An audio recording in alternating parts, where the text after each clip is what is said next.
stima. Kutakuja zingine, rais mwenyewe ataambia nyinyi siku ya leo. Kwa hivyo mimi nimekuja tu kuungana na nyinyi tufurahie siku ya leo. All right. That is, of course, if you may remember him, right, the tough man, Honorable Michuki, just from our archives and museum. Now, during the 2022 campaigns, the Kenya Kwanza government promised Kenyans a bottom economic model where high cost of living will be a story of the past. As the second finance bill is discussed, as the Ruto administration almost clocks its second year in power, new taxes have been introduced. Our reporter Vera Mura takes a look at the 2024 finance bill and prepared this report. This is a house of debate and procedures. The legislative process for the next fiscal year's budget began Monday, 13th May 2024, when the Financial Bill 2024 underwent its first reading in a special sitting of Parliament. In a bid to boost tax revenue, the bill proposes a raft of new tax measures and powers for KRA that are bound to be controversial. Several of them will raise the cost of crucial goods and services significantly for both individuals and businesses. Among the most controversial charges are a removal of VAT exemptions on bread. Right now, if Kenyans can't afford just a bread, for a child just to take one slice to go to school with strong tea, what is Ruto trying to tell us? Ruto campaigned on a platform that he was a hustler and that he was to protect and defend the interest of hustlers.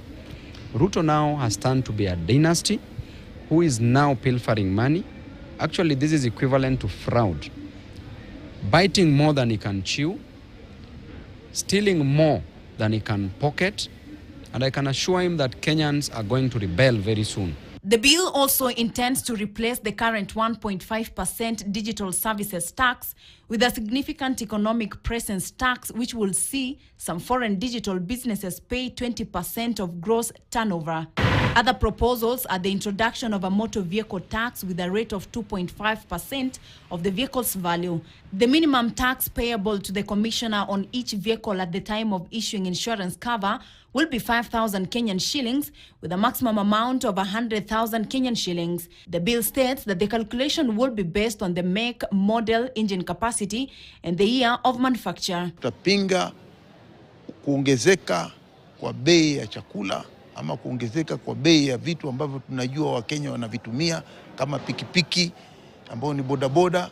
The new law also proposes to give the taxman powers to demand that taxpayers integrate e-teams into their invoicing process or risk up to 2 million Kenyan shillings in penalties for non-compliance.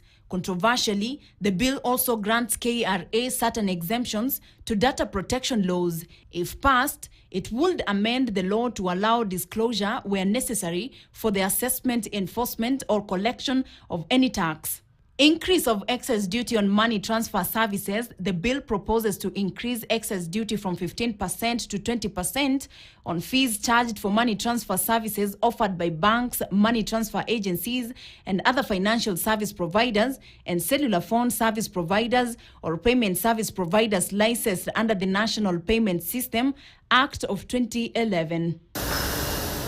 Extension of timeline for payment of excess duty to licensed manufacturers of alcoholic beverages.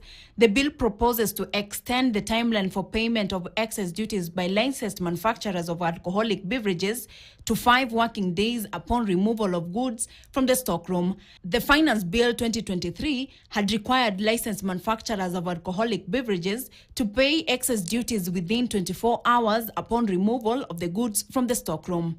These are just proposals that came to us from the National Treasury.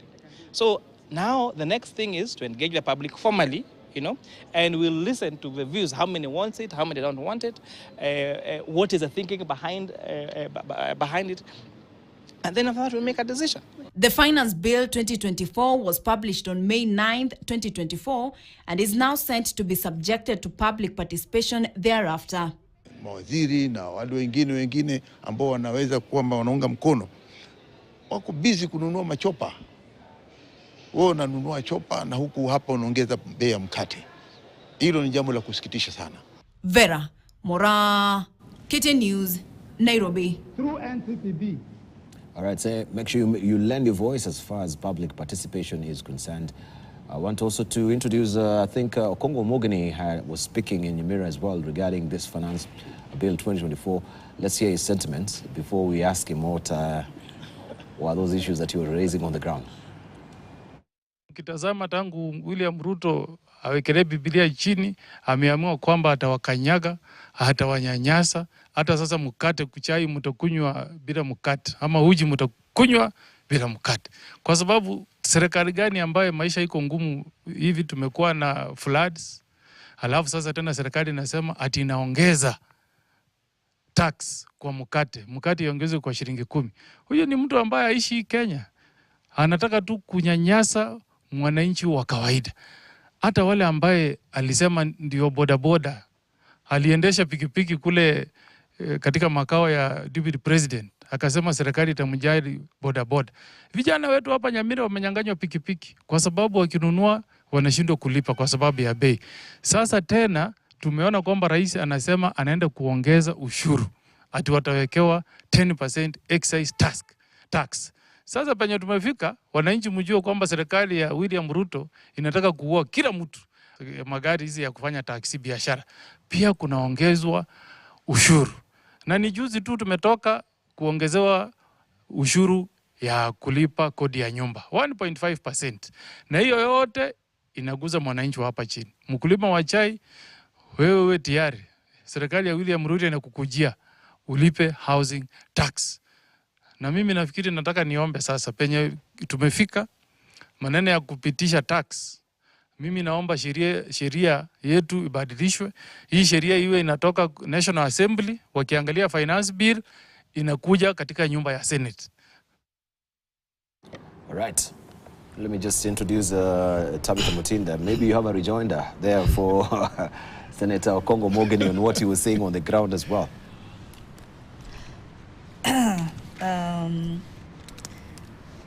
He has said he is entitled as a leader, and I would say that since it has come from the National Treasury, it's a process that will be parliamentary. And so as parliamentarians, it's just to keenly look at what has led to some of these increments, and be able to deliberate with the same taxpayer, with the same mwananchi during the public participation process, so that we are able to get the facts. I'll give an example. For example, with us as Senate, we've proposed 415 billion to counties for this next financial year. And the National Assembly apparently has proposed about 391 billion. And you look at then, why did we propose the 415? As a Committee of Finance in Senate, we had our reasoning. One of it being the inflation cost, interest, commercial interest in the banks. We also have the CHP's cost. We also have the cost of the annual salary increments, among many other costs that bring about the 415 billion. So, but you see that the National Assembly is giving a lower figure. Why am I comparing those two? Because you see where we are, there are taxes that the National Treasury has proposed. It is us to be able to look keenly. And you see this issue of Senior Counsel bringing the president and saying that he's bringing in more taxes all the time. It's not the president who works, and it's not the minister for Treasury. It is the ministry, you know, of course, led by Professor Ndongo, who has brought about this. So it is our responsibility to look into them and see, is it viable? What I would say from where I sit is on the timing. I think what will be fair is to try and give it a timeline, such that even if the result will be to implement this, but more timing needs to be given, because yes, truly we are coming from a flooding situation. People have lost businesses, there have been challenges, and also the cost of living is still it's still going down. It's still not to the level that would wish Kenyans to be at.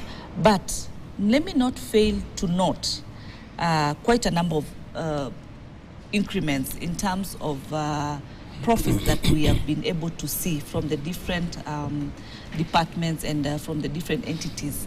Let me start even by KQ.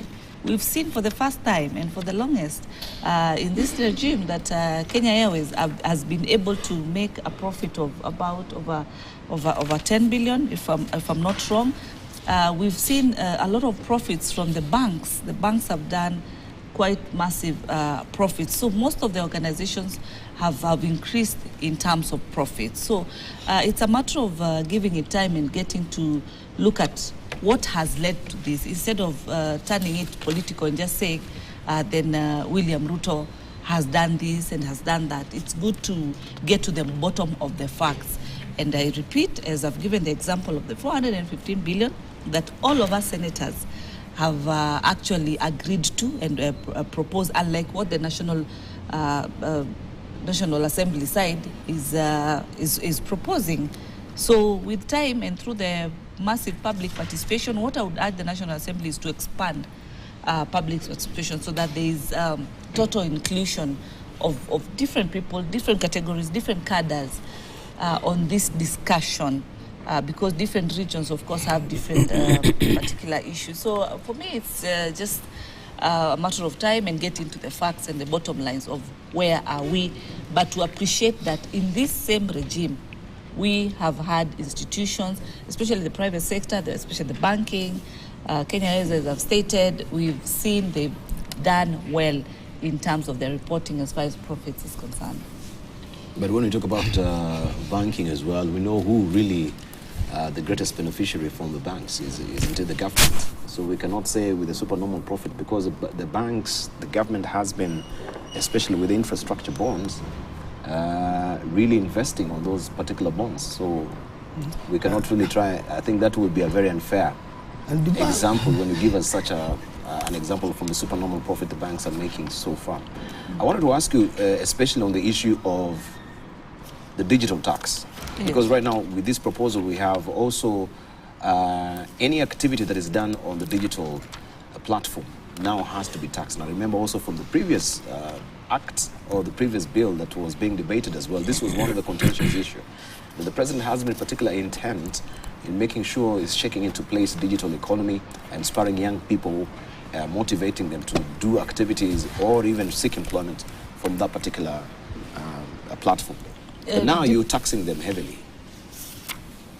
Dibale, actually, I'm a digital ambassador. I advocate for digital literacy.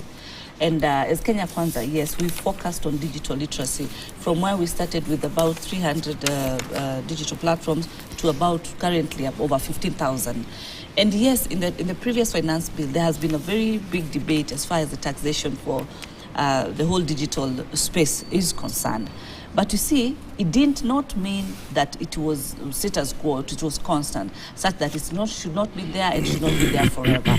It was a matter of time. I think the discussion should be then, what should be the percentage, what should be the fair percentage? Because where we are as a country, as a nation, as a world, we are at a digital world and way of doing business, communication. Everything is very much digital. Even where we are today here, on this live broadcast, there are those ones who are watching digitally, you know, even if not live, but even still digitally. And the government also has to increase their tax base. So this is one of the ways. I think the discussion should be at what point then we start, so that it doesn't really become so massive, but there can be something. And during public participation, we urge stakeholders to come out and be able to make their proposals so that there is a win-win, both to the government and both to the same people, because the government is very much ahead and front, supporting the digital literacy, but there has to be a cost, there has to be a win-win from both sides. So as much as you've talked about that the banks have been the much beneficiaries, but remember, these are also our private institutions. Case example, Equity Bank has been able to make about 55 billion after tax, profit after tax. We talk about KCB, 48.5 billion after tax, NCB at 21.4 billion still after tax, and I've talked about 10 billion profit in 10 years for Kenya Airways. We've seen KRA has waived over 300 billion of penalties and interest of 1 million taxpayers through amnesties. So with this taxes, are the you aware discussion that would also be we fair. have, even from the banks, that we do have almost 843 million shillings Yes. of seizures of houses and cars that people have not been able to continue, servicing their mortgages, servicing their car loans. So when you're giving that particular picture, I want you to just also tell us who are the greatest beneficiaries that are aiding the books of a bank to be very sterling and flowering. Is the government borrowing from these particular banks at the end of the day? It's not the common mwananchi that is actually benefiting from the clientele, even looking at the interest sector. rates, the way it's been going so far. Yes. I think you can speak to that briefly, but hold on to that. Let's hear from Honorable Newton. Thank you, Dibal, and I think I take a different view from my colleague Tabitha on the profits that banks and even companies like Safaricom make. Because I don't know whether it would be right to call them supernormal profits at the expense of Kenyans. Because why would banks charge those high rates of interest to borrowers? Even if you say that government also gives these banks a boost by borrowing from them, why would the banks charge those high rates of interest? Because it has a bearing on the growth of the economy, Dibal. I think they should charge interests that well, of course they're in business, they have to make some profit, some margin, but then they should be charging interests that are reasonable, because we also need to spur growth in the economy. We want those those small scale SMEs. We also want with them, we want them to grow. So I think banks, even a company like Safaricom, the services that they offer, they should be priced in a fair way that considers the common mwananchi. So I think I take a divergent view from my very good friend Senator Tabitha, that these profits, well, they are good because it also means that the government will make also some good amount of money from the taxes paid by these companies. But I think what we should be looking at is not, what should excite us is not the profits these banks are making, but the match that they are doing to see to it that they lower interest. Remember, until recently, the interest rates had been capped, but now, of course, that law was repealed or changed. So I think the interests, I would want to see lower rates of interest. I would want to see lower charges from Safaricom and other service providers, so that we try to help the common mwananchi, the hustler, to also slowly come up. So I think for me, that is different. I don't know the other question that you had asked. You had asked about these taxes, I remember. And I think I want to say, I have heard the chair of the Finance Committee in the National Assembly, the Honorable Kimani Kuria, say that these are just proposals from the Treasury. That there will be public participation as provided for by law, so that wananchi can give their input. We, the representatives of the people, can also give our input. And of course, I am in Kenya Kwanza, but we will be saying that some of these taxes be looked at afresh, so that we do not affect, that we do not press so hard that mwananchi who is at those low levels. But we also must appreciate that government has to make revenue if it has to offer services. So for me, I think it will be a matter of striking a good balance between raising revenue and avoiding hurting the already hurting Kenyans. in these taxation measures. But I think let us await public participation, let people give their views, and I think I would call upon the Finance Committee in the National Assembly to really listen and consider the views of Kenyans and the representatives of the people in making their final submissions and in voting for the same. Yeah. So from your assessment, Dan Mazo, do you think this conversation is premature? We should let it just go to the public arena as well for them to air their sentiments, and then we can pick it up from there? No, first I think I like Michuki. Oh. You see what Kenyans have done? They have given away their meat and taken a piece of bone. And that's what they are doing. Excuse me. You see, if you look at the so-called tax proposals and the so-called public participation, this is nonsense.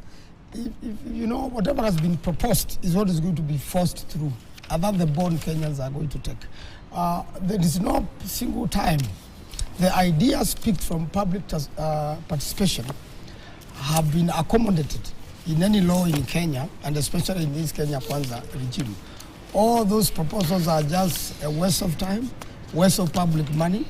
The Kenya Kwanza dictatorship should just force this taxation through, instead of wasting more monies, pretending that they are going for public participation in Mandela and any other place. Even if they go to Mandela, they hear from very brilliant Kenyans. There are many Kenyans who are brilliant. And the fact that we have been elected as members of parliament, we are not the most brilliant people, and we are not the experts in certain areas. There are many Kenyans who are experts in the finance regime, and that can be able to predict very well what is the situation.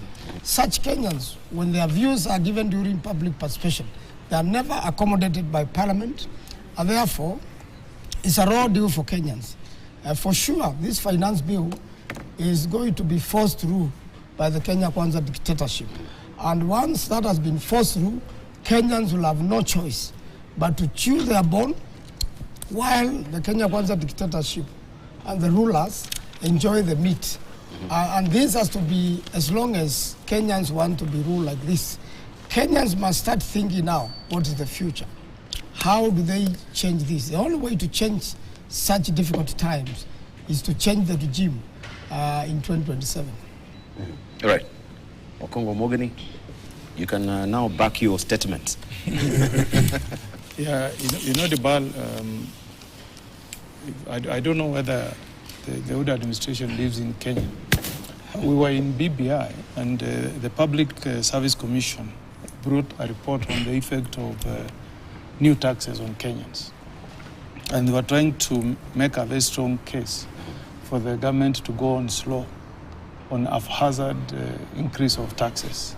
And you know, it gave very disturbing data that issues of, mental health issues within the public service have suddenly shot up within the last 1 year. And it gave cases of family stress, cases of officers within the force, police service force committing suicide. Because of what we are doing, we are raiding the pockets of Kenyans in a manner that borders on us being unreasonable. I mean, not even us, Oda government being unreasonable. You know, Dibal, all countries, and even in Kenya, we appreciate that we must pay our fair, I emphasize, our fair share of taxes. But you cannot tax Kenyans to a level where you just want to ground them, you know, because it's just the other day that we had this introduction of 1.5% housing tax, okay? We also saw an increase on contributions on the former National Health Insurance Fund, now Social Health Insurance Fund. We have seen increase in NSSF contributions. We saw increases on payee tax. And you know now, they proposed the finance bill that has been introduced on the floor of the House wants to go after the common mwananchi, you know, the person who is hustling, who is trying to survive, barely trying to survive. I was talking to a casual laborer. And you know, these guys don't know that Senate doesn't get involved in this issue of taxes. Say a local FM station had carried a story that bread was going to go up by 10 shillings. And they told me, currently I'm buying bread at 60 shillings. I'm a tea plucker. The much I make is, if I make 20 kilos a day, I'll be paid 10 shillings per kilo. That's 200 shillings. And my children who go to a local public primary school, like, I want to put a smile on their face. I buy them bread, half a loaf of bread at 30 shillings. Now the government wants to increase the price to 35. And imagine that's a small Kenyan, barely trying to survive, barely trying to put a smile on his children. Then a border guy, I don't want to give his name because that will be embarrassing him. A border guy told me he took a motorcycle on loan, okay, and he was making monthly contribution. The price of fuel went up and the maths could not work. The financier came, took away the motorcycle. This Kenyan now has lost his only source of livelihood, you know. When you are talking about this motor vehicle usage tax, the guys who are running taxi, who own vehicles, they are going to be hit with this tax. So in a brief summary, these tax proposals are extremely insensitive to the common mwananchi. It's like the government is out to punish Kenyans. Thabita Mutinda is telling you that the economy is performing well. I want you to read your own publication, the Standard, and look at the houses being auctioned. Because Kenyans are not able to pay, to service their loans. You know, I'll not mention the name, but you can see a house being sold in Ngata, in Njoro. Okay? A 2-bedroom house. You will see a flat, just one flat, not the entire block. Not the entire block, just one. I'm giving you various parts of the country. In Inyali, somebody is facing the AMA because he's unable to pay, you know, the loan. He bought this apartment, but they are not able. Bungoma, okay? You see Bungoma in East Bungoma, in Mihu, somewhere they call Mihu, a title. Somebody built a house, they are not able to pay. This runs from page 30. I don't have time to read all of them. From page 30, 31, 32, 33, 34, 35. This is a disturbing story.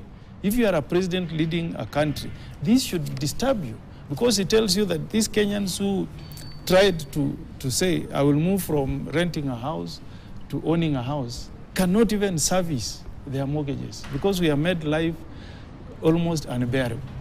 When we try to step in to cushion Kenyans, I don't know what happens in other constituencies. Mazo will tell us, and Nyutu from Murang, our people are getting 3,000 shillings support for bursary. I was attending some people over the weekend, and they were telling me now, Senator, just imagine I made an application, and all I got is 3,000 shillings support from the government. And this is the border guy you are telling, I want to increase tax on this motorbike that you have taken on loan, and you're trying to work so hard day in, day out to pay off the loan and get an extra coin to support your family. Really, if there is a time that Parliament, the Parliament of the Republic of Kenya, the people's representative, need to step out and say no to this tax proposal, I think the time is now. If we don't do it, the BAL will be a big letdown to Kenyans. And I want my colleague senators here to reflect on the provisions of Article 249. Because I'm trying to make a case that I think the framers of the Kenyan Constitution intended that senators should have a look at the finance bill. Because when you go to, if you go to England, the BAL, you know, in Britain, the House of Lords is given a 60-day period to look at tax proposals before they become law. If you go to the US, once the House of Representatives has passed the finance bill, it goes to the Senate for consideration. If you go to Australia is the same thing. Now, if you read Article 249.3, it says Parliament shall allocate adequate funds. The word used there is Parliament, not National Assembly. And you know, when the word Parliament is used in the Constitution, it connotes a bicameral Parliament, which has National Assembly and the Senate. So the task of ensuring that adequate funds are given to each commission to enable each commission and independent office to perform its function, and the budget of each commission rests with Parliament. So when the word Parliament is used, it means that we have a leeway as senators to seek that the finance bill progresses from National Assembly to the Senate, because we enjoy direct mandate at BAL from the people. We are not like the House of Lords that you're chosen as a sign of honoring you for service you have rendered to the nation. Us, we seek votes from the people. One vote, one man. We go to the ground, we campaign, we get elected. So we enjoy direct mandate from the people. So that once this issue is debated by National Assembly, the Senate can act as a cooling house, a sober house, you know, that represents all the 47 counties, so that we cushion Kenyans. I fear that if we continue like this, you know, people think that a revolution is something you tender like maize. You know, a revolution just happens once. You just find Kenyans wake up one day and they tell you, enough is enough. And they go to the streets. We are provoking Kenyans too much. Let the Uda government retreat, be fair, be reasonable, allow us to pay our fair share of taxes, not our unreasonable share of taxes. Right, thank you. Honorable Nyutu, I know you've spoken to it as well, and this is a developing story, so we might pick up next week as well. But coming to bear also is the state of the BBI that we had before, with one man, one vote, 1 shilling, that we can see the president or the deputy president now is trying to bring back the memories of BBI that was the greatest proponent of the one man, one vote, 1 shilling. Thank you, Dibal, and I'm aware that that basis of sharing revenue, I mean, amongst the counties, is the existing one is coming to an end, I think, at the end of this financial year, and we shall be, I think the Commission on Revenue Allocation has already called out for views to people to say how they would want to come up with a revenue sharing formula amongst the counties. And I think, Dibal, it's only fair that as we come up with the fourth revenue sharing basis, that we consider population and give it a higher percentage.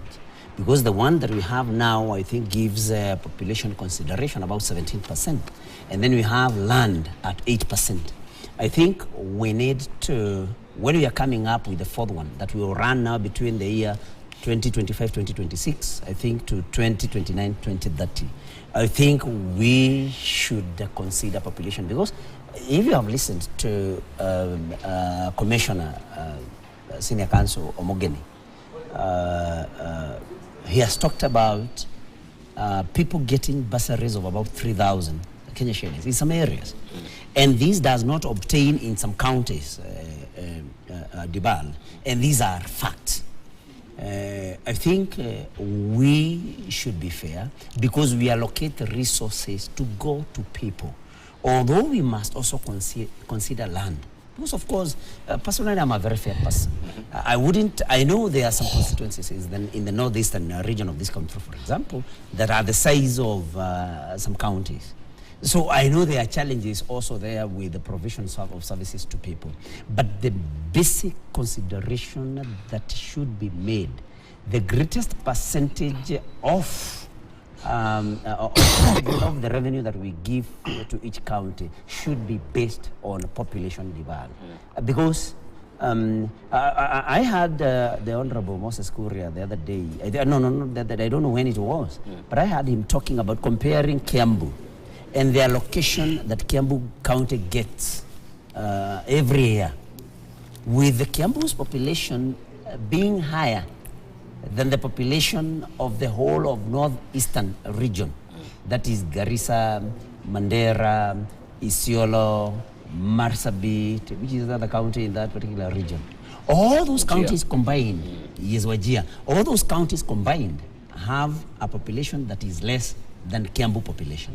But when you look at the allocation, the figures the Moses was giving were 45 billion against 10 billion. And we do not want to say that those counties do not deserve those funds. But then what we are saying is, can we have a fair basis of distributing these resources to the counties? Because in some areas, and this is a fact, in some areas, when a child from Murang'a or Kiambu, for example, is getting a bursary of about 3,000 Kenya shillings at most, there are some areas where they are getting as much as 15,000. So, I mean, this is the same country. I think one man, one vote, one shilling basis should now, this is the high time, we consider this, even as we consider the factors that like land. There is also in this, Dibala, allow me also, in this particular revenue sharing formula or basis, we also have a consideration for roads. I think at about 7%. Senator Omogeni was there in the last Senate. 7%. So, you know, in my thinking, this could discourage counties from making roads, because if you make more roads, then you lose a particular percentage, because now you have better roads. So is it a basis that encourages even county governments to put up some roads, because they can do some kilometers of tarmac, or discourages them? So I think it's something that it will be an interesting debate when the new basis is being discussed. But I think population development should be the major consideration in coming up with a new basis that runs us up to 2030. Why wasn't that not a consideration before? It has been a consideration. No, before when we had this particular debate, I think it was shoved off and slighted off as well. I don't know. I think Senator Omogeni, Commissioner, will be with the BBI, or is it because it was tucked away in the BBI then it was unpalatable? No. I think Senator Omogeni can tell us what happened at the Senate, where this debate. I don't know the deals that were cut there. Because I think a population was given about just 17%. I don't know what happened. He will shed more light to us. And I am saying that not because I belittle Senator Maanzo, but I know Senator Maanzo was in the National Assembly in the last parliament. All right, let me call upon Senator Maanzo, who's yawning prodigiously here. I wonder why. So you can tell us... Tough economic times. It's been reported that Kenya Airways has made a profit. I have confidence in the current CEO of Kenya Airways, and but there's a strange airline operating as Kenya Airways. You go to board Kenya Airways and you find this strange plane, which has not been explained to anybody, marked CAA. And this is ferries you to Mombasa and sometimes to UAE and sometimes to Europe. And Dibal, while we want our own airways to succeed, there must be trained practices, which are favorable to the country and for the benefit of the country. So that has to be flagged off, which is this strange airline pretending to be Kenya Airways. And how has it come to the country without knowledge of parliament or, therefore, we really have to protect our own sovereignty and our own turf. But unfortunately, the idea of President Ruto taxing and overtaxing Kenyans is really become unbearable. You see, if you are taxed and you could see the services. I wanted just to get to the issue that Honorable Nyutu is raising. Why in the Senate as well, this matter never flew? The one man, one vote, one shilling. I don't know how it fared. That was a proposed days of BBI. It's a good proposal. But when you see what Moses Kuria is saying and the Deputy President, if you have to go for one man, one vote, then you have to make sure that equalization fund worked. Equalization fund never favored Kiambu, it means then you need to have roads in places where development hasn't been, and in places where budgets for many years have not taken care of. There are very many disadvantaged places in the country. There are many places without roads, without bridges, and the moment it rains, communication is cut off for a very long time. So I believe we first need to equalize the country. And the moment you equalize the country, then the one man, one vote will count. But for now, the country is not equalized. People and minorities are disadvantaged. They also matter. Development has to be taken to northern Kenya. It is like the West, in the Wild West, in the US. We're looking forward into big airports in the north, big commercial activity in the north, investment with dams, irrigation, and such things, and even in technology, ICT, and things like that in such places.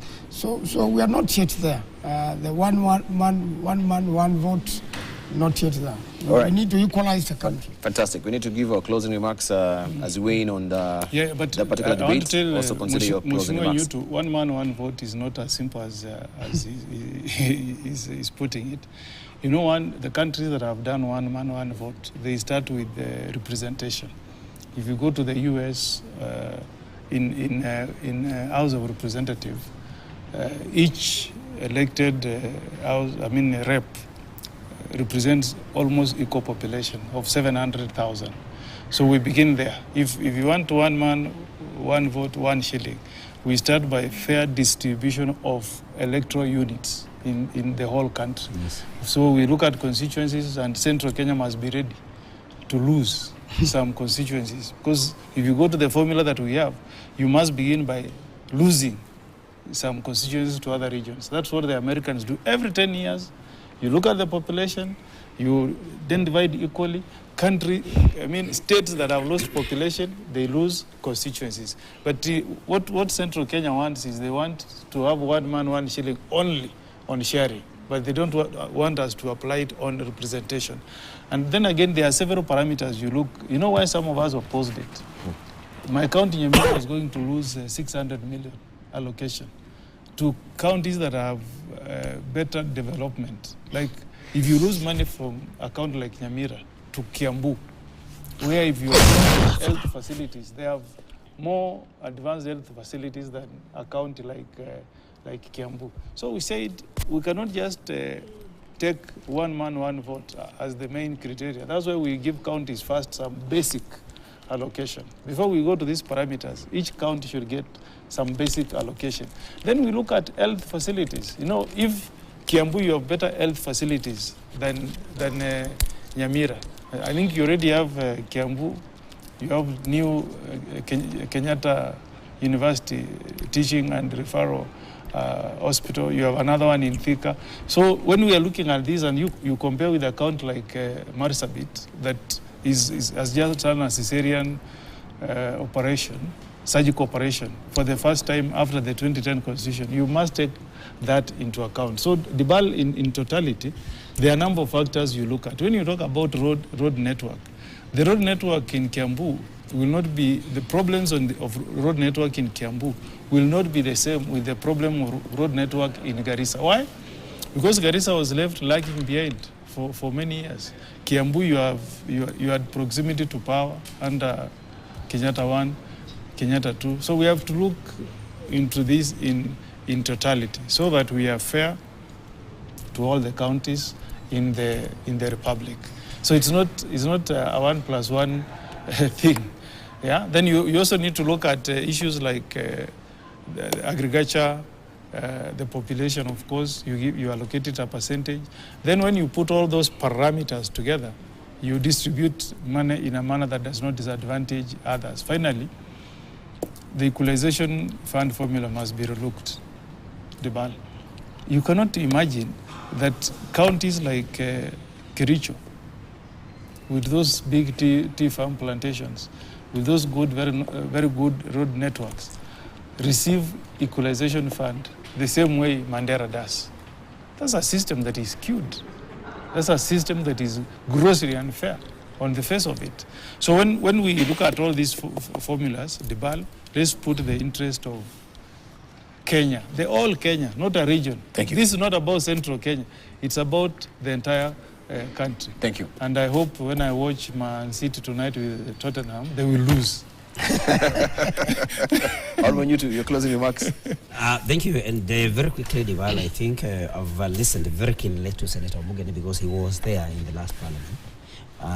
And when you talk about health facilities in Kiambu, as compared to a county like Garissa, for example, and I agree with him completely that we may have more facilities in Kiambu than in Garissa. But then we have to consider the numbers that these facilities are serving. You know, not just the number of facilities. We have to look at the percent, I mean, the ratio of hospitals to the patients that they serve. I think that would be a more fair way of looking at it, other than looking at just the number of health facilities, for example. The same with the roads.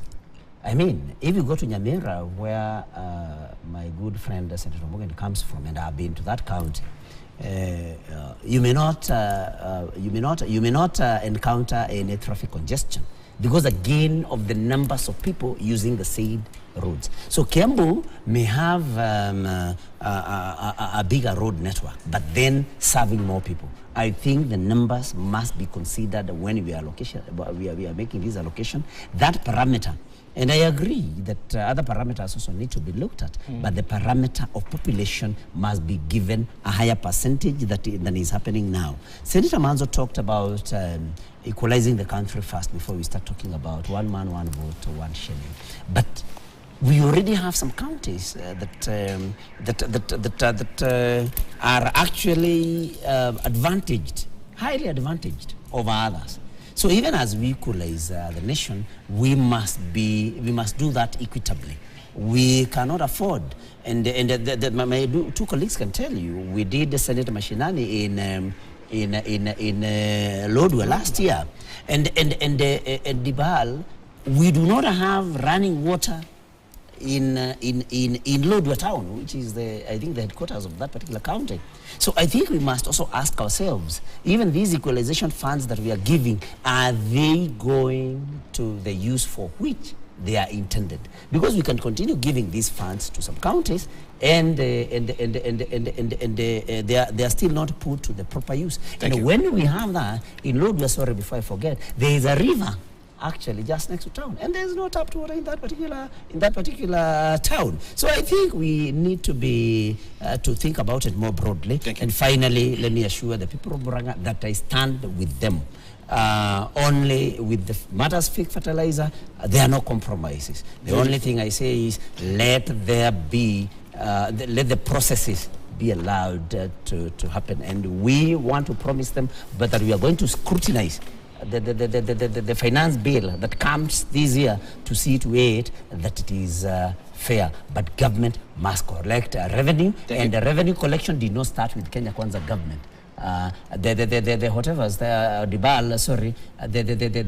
The many auctions that are happening, as Senator Omugeni took us through, did not start with this government. Actually, it was our major campaign point, that there were so many items so many people were being auctioned by the previous regime. So this did not start with us. 2 pages, now this did not start with us. Thank you very much. Thank you. Your closing remarks, sir? Yes, 30 seconds. Yes, I want to take this opportunity, Dibal, to thank you and want Kenyans to actively participate in the so-called public participation.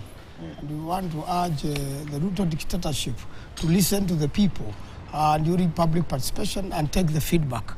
The practice has been you listen to the people and do nothing about their proposals. And that has ended up being very hurtful to Kenyans. And strangely, Kenyans have gotten a raw deal from Kenya Kwanza government, and they have given away the meat and have been left with the bone. It is time to change how we are going to be dealing in future. All right. Public participation for me should be an easy thing. If your member of parliament comes to your church, remind him to vote no against increased taxes. You find him in the funeral, remind him not to allow UDA to increase taxes. You meet him in a market, remind him not to allow the government to increase taxes. Thank you. Kenyans are suffering. Thank you very much. And on behalf of Honorable Tabitha Mutinda as well, who left a bit earlier, we want to thank her for being here. She had an appointment at 8:30, so she actually sneaked away. But gentlemen, I really appreciate your input this morning. Honorable Nyutu, thank you. Karibu nyumbani. Hope you make this also your home for these great discussions that you normally have Monday or Tuesdays as well. Thank you so much, guys. I really appreciate all as a treat having you